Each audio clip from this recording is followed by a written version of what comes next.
Zulfi knowledge land میں خوش آمدید۔ طارق بن زیاد، یہ واقعہ خواہ صحیح ہو یا نہ ہو، بہرحال کسی نہ کسی ذریعہ سے مفیس کو کلیسا کے اندر پانی پہنچنے کا سراغ مل گیا، چنانچہ اس نے فوراً ہی اس زمین دوز نہر کے راستے کو روک دیا۔ پانی کا بند ہونا تھا کہ کلیسا کے محصورین کو اپنی بربادی کا یقین آ گیا۔ مفیس نے اسلام یا جزیہ قبول کرنے کی شرط پیش کی، مگر کلیسا والے راسخ العقیدہ غیور عیسائی تھے۔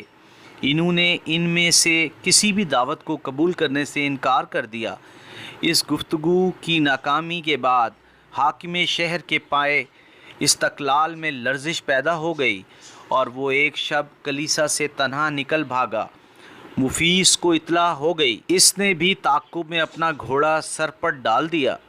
مقام تتلیرہ کے قریب حاکم شہر گھوڑے پر نظر آیا، دونوں بے تحاشا گھوڑے دوڑا رہے تھے۔ اتفاق سے حاکم شہر کا گھوڑا ایک تالاب پھاندنے میں ٹھوکر کھا کر گرا اور اس کی گردن کی ہڈی ٹوٹ گئی۔ مفرور پریشانی کے عالم میں اپنی ڈھال پر بیٹھ گیا۔ مفیس بجلی کی طرح کونتا سر پر آ گیا اور آتے ہی ہتھیار چھین کر گرفتار کر لیا، لیکن حاکم شہر کے گرفتار ہو جانے کے بعد کلیسا والے ہمت نہ ہارے، اگرچہ ان کی جان پر بن گئی۔ بالآخر مفیس نے ان کو زیر کرنے کی سخت سے سخت تدبیر اختیار کی، یعنی کلیسا کے گرد آگ جلوا دی، جس سے مجبور ہو کر انہیں اطاعت قبول کرنا پڑی۔ مفیس نے اس قلعے کے سر ہونے کے بعد طارق کو فتح کی خوشخبری بھیجی اور اپنے ساتھ کے سواروں کو اس شہر میں بسا دیا، نیز صوبہ قرطبہ کے یہودیوں کو یہاں آ کر آباد ہونے کی دعوت دی۔ اس جزیرہ نما میں یہودیوں اور عیسائی کے درمیان درینہ کشمکش قائم تھی۔ وہ اس موقع پر اپنا انتقام لینے کے لیے مسلمان فاتحین کے بڑے جانثار اور وفادار دوست ثابت ہوئے اور بڑی تعداد میں آ کر یہاں آباد ہو گئے۔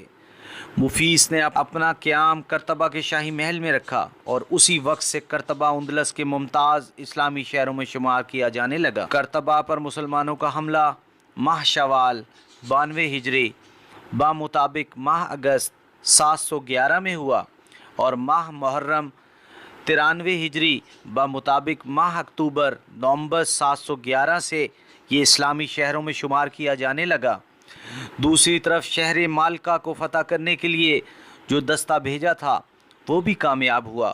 مالکا والے شہر کو چھوڑ کر دشوار گزار پہاڑیوں میں جا چھپے تھے۔